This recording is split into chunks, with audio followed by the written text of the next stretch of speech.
오늘 5월 7일 열왕기상 14장 1절부터 20절 하나님을 등 뒤로 버리면 두려운 미래를 맞습니다. 오늘 무서운 주제이죠. 1절입니다. 오늘 말씀 요약은요. 여로보암은 아들 아비야가 병들자 아내를 단장시켜 선물과 함께 아이야에게 보냅니다. 아이야는 하나님의 명령대로 무서운 심판이 임할 것이며 아이가 죽을 것이라고 전합니다. 여로보암의 아내가 집으로 돌아오자 아이야의 예언대로 아이가 죽습니다. 여로보암에 이어 그의 아들 나답이 왕이 됩니다. 오늘 말씀 내용은 무서운 말씀입니다. 오늘 말씀 본문은 크게 두 가지로 구분하는데 14장 1절부터 9절과 10절부터 20절이죠. 먼저 1절부터 9절은요. 아이야를 찾아간 여로보암의 아내 여로보암 집을 향한 심판이 시작됩니다. 13장 33절과 34절을 보면 여로보암의 죄가 기록되어 있죠. 여로보암이 이 일 후에도 그의 악한 길에서 떠나 돌이키지 아니하고 다시 일반 백성을 산당의 제사장으로 선택. 누구든지 자원하면 그 사람을 산당의 제사장으로 삼았으므로 이 일이 뭐가 되었어요? 여로보암의 죄가 되었어요. 그 집이 땅 위에서 끊어져 멸망하게 되니라 하면서 바로 14절이 이어지고 14장이 이어지면서 그의 아들 아비야가 병든지라 이렇게 본문은 시작되고 있습니다. 여로보암의 아들 아비야가 심각한 병을 앓았는데 그 병이 어떤지는 나와 있지는 않죠. 여로보암은 아내에게 변장하고 아이야 선지자를 찾아가라 이렇게 말합니다. 자신이 왕이 될 것을 알려준 선지자가 바로 아이야였기 때문에 아들의 병에 대한 답을 얻을 수 있겠다 이렇게 여긴 것이죠.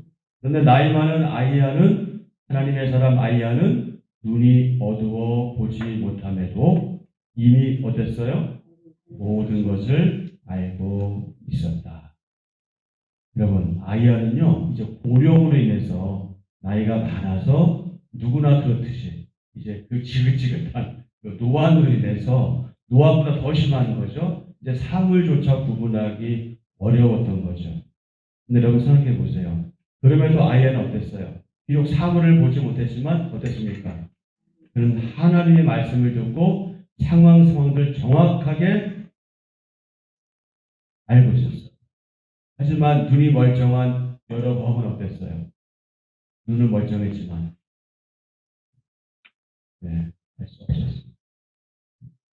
눈은 정상이었지만 너무너무 미련하고 너무너무 어리석었다. 전혀 상황 판단을 하지 못했다. 아이야는 여로보암의 아내에게 하나님의 책망과 심판의 메시지를 전하죠. 그것이 7절부터 11절입니다. 제가 읽습니다. 가서 여로보암에게 말하라. 이스라엘의 하나님 여호와의 말씀이 내가 너를 백성 중에서 들어 내 백성 이스라엘의 주권자가 되게 하고 나라를 다윗의 집에서 찢어내어 내게 주었거늘 너는 내 종 다윗이 내 명령을 지켜 전심으로 나를 따르며 나 보기에 정직한 일만 행하였음과 같지 아니하고 내 이전 사람들보다도 더 악을 행하고 가서 너를 위하여 다른 신을 만들며 우상을 부어 만들어 나를 노엽게 하고 나를 내 등 뒤에서 버렸도다. 그러므로 내가 여로보암의 집에 재앙을 내려 여로보암에게 속한 사내는 이스라엘 가운데 매인자나 노인자나 다 끊어버리되 거름더미를 쓸어버린 같이 여로보암의 집을 말갛게 쓸어버릴지라. 여로보암에게 속한 자가 성읍에서 죽은 즉 개가 먹고 들에서 죽은 즉 공중의 새가 먹으리니 이는 여호와께서 말씀하셨음이니라. 아멘. 너무 무서운 말씀이죠. 너무 무서운 말씀입니다. 여로보암을 북이스라엘 왕으로 세우신 분이 누구셨어요? 하나님이셨잖아요. 하지만 여로보암은 다윗과 달리 하나님의 그 명령을 따르지 않았습니다. 오히려 어떻게 했어요? 사람을 두려워했어요. 사람을 무서워했죠. 그래서 하나님을 어떻게 했어요? 하나님 등 뒤로 버렸다 이렇게 표현하고 있잖아요. 여기서 버렸다 하는 말은 내던졌다, 내던져버렸다, 집어 던졌다 그런 의미거든요. 그러니까 무슨 얘기겠어요? 하나님을 철저하게 배신하고 배반했다 그런 의미입니다. 하나님을 등 뒤로 버리고 어떻게 했어요? 우상을 만들어 섬겼다, 예배했다 이것이죠. 자신을 세워주신 하나님을 버리고 자신의 유익을 우선시하는 지도자에게는 무엇이 따른다? 징벌이 따른다. 징계가 따른다. 자, 오늘 우리가 하루 종일 묵상할 내용, 하나님을 등 뒤에 버리고 나의 유익을 따라 행할 일은 무엇인가? 혹시 우리가 지난 시간들에 물론 우리가 등 뒤로 버린 적은 없지만 그러니까 하나님 우선순위로 살지 않고 내 중심적으로 했던 일은 무엇인가? 이런 것들을 가지고 생각해 보면서 이제 우리의 생각들을 바꿔 나가야 되겠죠. 자, 두 번째 10절부터 20절의 주제는 무엇입니까? 여로보암 집을 향한 심판 선언. 하나님은 여로보암에게 두려운 심판을 선언하시죠. 자, 첫째, 시작. 여로보암에게 모든 남자를 쓸어버린다고 하십니다. 네, 여기서 남자를 직역하면은요, 이거 참 표현하기 좀 그런데, 여기서 남자는요, 직역하면 벽에 소변을 부르는 사람, 벽에 소변을 붓는 사람, 이게 남자예요. 그 다음에 쓸어버린다는 멸절시킨다. 멸절시킨다. 무서운 표현이잖아요. 아주 멸절. 우리 군대에서 멸공 있잖아요, 장로님. 멸공. 공산당을 멸절시킨다 그런 얘기잖아요. 아주 씨도 말려버리는 그런 의미거든요. 하나님께서는 여로보암에게 속한 모든 벽에 소변 누는 자를 멸절시키시겠다. 자, 이에 해당하는 히브리어 말은 태운다고 되어 있는데 제가 이것을 아무리 찾아봐도 확인은 못했습니다. 어쨌든 그렇고요. 그 다음에 더러운 것을 채우듯 그것을 어떻게 한다고요? 완전히 없애버릴 것이다. 자, 둘째, 시작. 그들은 죽어서도 평안을 누리지 못하는 저주를 받습니다. 세상에 죽어서도 평안을 누리지 못하면 어떡합니까? 다만 누구는? 아비야는 평안히 죽어 묘실에 들어간다. 13절. 자, 13절. 온 이스라엘이 그를 위하여 슬퍼하며 장사하려니와 여로보암에게 속한 자는 오직 이 아이 누구? 아비야. 근데 여러분 재밌는 게 있어요. 여기서 아비야의 이름 뜻이 뭐 같아요? 여기서 야는 여호와입니다. 아비는 아버지예요. 여호와는 아버지시다. 참 진짜 이 성경의 인물들을 보면요, 그 이름대로 가는 것 같아요. 그래도 이 여로보암의 아들만큼 어떻게 했다는 거예요? 여호와는 뭐라고 했죠, 제가? 여호와는 아버지이시다. 이 이름을 가진 아비는 어떻게 됐어요? 무시했죠. 와우. 이스라엘 하나님 여호와께서 선한 일이 여로보암 가문에서 아비야에게 발견되었기 때문에 대단하죠. 여러분 우리가 이 생각을 항상 하셔야 되는 게 부모가 좋다고 해서 자식들이 반드시 좋은 건 아니에요. 근데 드물지만 이것은 좀 확률이 많아요. 근데 드물지만 부모가 악하다고 해서 자식이 나쁜 것도 아니에요. 이 모든 게 누구에게 있는 거예요? 하나님께 있어요. 그러니 부모들은 어떻게 해야 돼? 더욱더 하나님 편에 서는 게 중요하죠. 아무래도 하나님 편에 서는 확률이 그만큼 자식들에게 더 가게 될 것입니다. 그런데 그렇지 않아도 하나님 편에 서기도 할 때도 굉장히 드물어요. 그런 확률들. 심판 중에서도 하나님은 그분을 향한 선한 뜻을 품은 자를 구원하신다. 자, 셋째, 시작. 여로보암을 따라 우상을 섬긴 이스라엘도 그 땅에서 쫓겨나는 심판을 받습니다. 15절 16절 여호와께서 여로보암의 죄로 말미암아 이스라엘을 어떻게 하시고 버리시니 이는 그도 뭐하고 범죄하고 이스라엘로 범죄하게 하였음이니라. 그 전에 15절 보면요. 여호와께서 이스라엘을 쳐서 되게 하시고 이스라엘 그의 조상들에게 주신 이 좋은 땅에서 뽑아 그들을 어디로? 강 건너로 흩으신다. 강 건너로 흩으신다. 여기서 강은요. 유프라데스 강을 의미합니다. 유프라데스 강. 여기서 그 다음에 뭐라고 되어 있어요? 강 너를 흩으신다. 여기서 흩으신다 하는 말은요. 북이스라엘이 나중에 어느 나라한테 멸망당합니까? 아수르에게 멸망당하잖아요. 아수르에게 멸망당해서 포로가 되어 사로잡혀 끌려가게 될 것이다. 그것을 가르치고 있어요.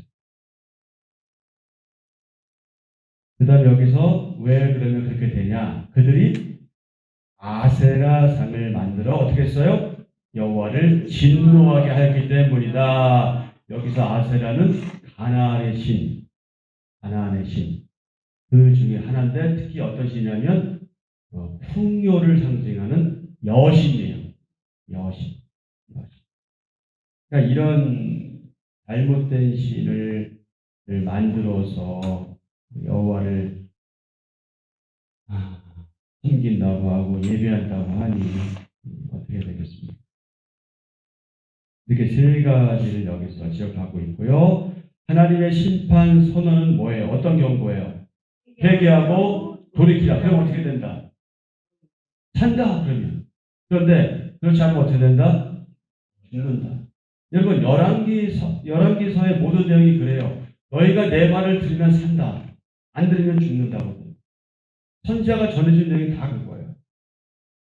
너희가 하나님 말씀을 듣고 돌이켜라. 그러면 어떻게 된다? 산다. 그런데 그렇지 않으면 죽는다. 이거 아니면 저거예요. 거기서는.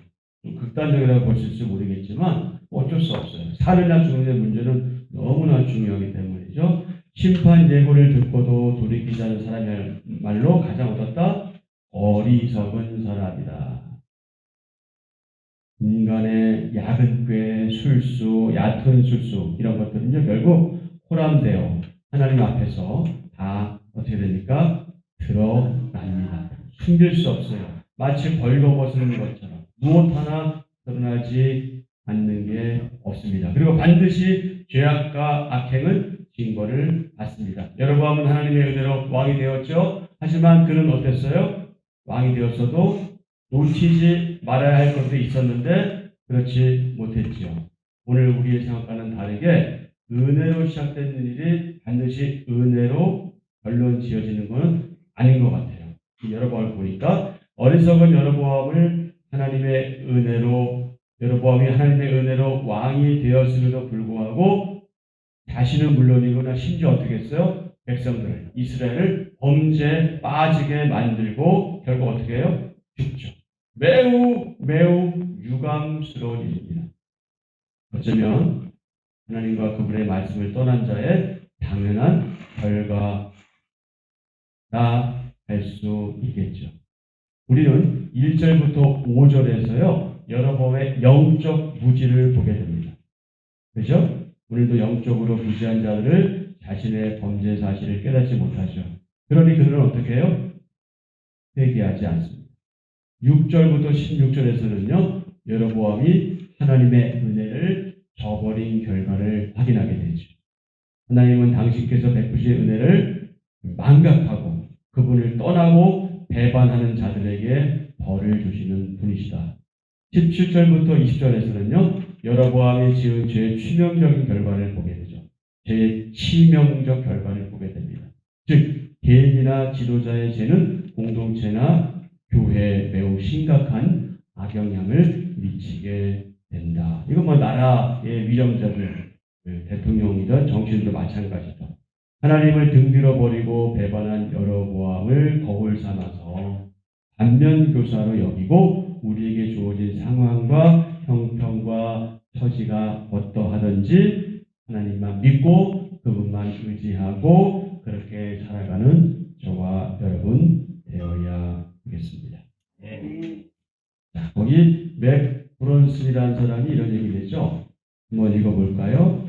하나님을 무시하고 자신의 욕망에 따르면 모든 좋은 곳에서 멀어질 뿐이다.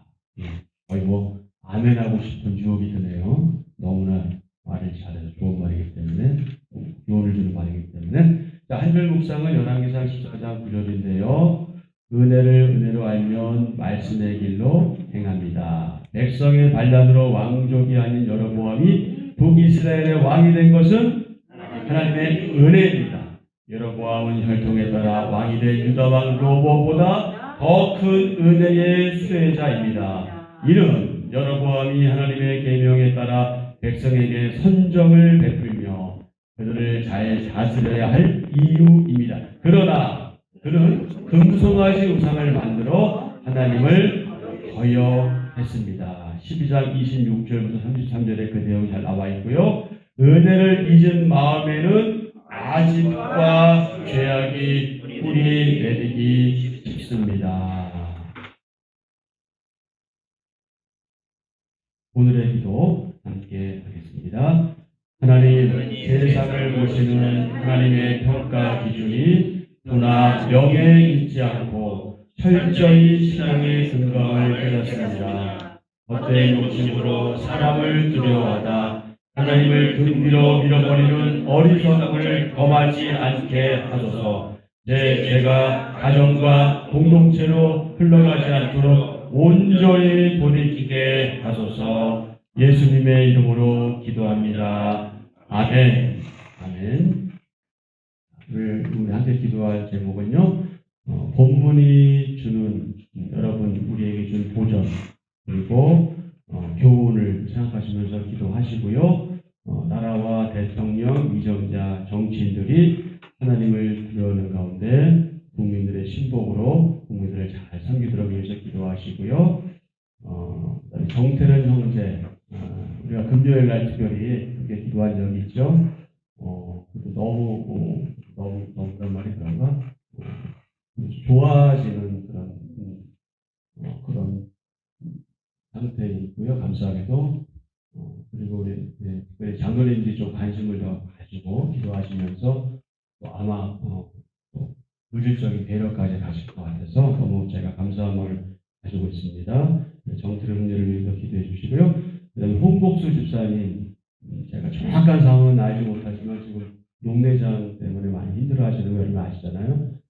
위에서 좀 기도해 주시고, 우리 주일날이었나요? 그때 앞이 좀 보이신다고 그래가지고 얼마나 기뻐질지 몰라요. 우리가 이 모든 것들은 의학적 생각하면은 사실은 불가능한 일이잖아요.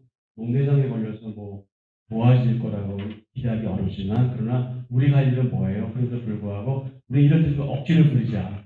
하나님께 억지를 부리자. 하나님 좀 회복시켜 주길 위해서 기도하자. 물론 결과가 어떻게 되든지 그게 아니지 아실지라도 그건 다음 문제고, 우리 지금 그런 분들을 위해서, 우리 시대 가운데 아픈 분들을 위해서, 낫기를 위해서 기도하자. 그리고 마음의 병든분들, 불편한 분들, 상처받은 분들의 회복을 위해서도 함께 기도했으면 좋겠고요. 특별히 성령님의 역사를 위해서 기도해 주시고요. 그리고 이제 목사님 필리핀 설교 준비 과정, 또 함께 가시는 분들의 하나됨, 안전, 또 거기에서 있을 선한 영향력 위해서 여러분 기도해 주시고요. 이제 저희 가정이 거의 집은 거의 이제 마무리됐고요. 서재가 조금 이제 목양실 좀 남았는데 여기 이번 주간이면 끝날 것 같습니다. 제가 좀 더 교회 여러분들에게 좀 적극적으로 목양할 수 있도록, 여러분 섬길 수 있도록 저희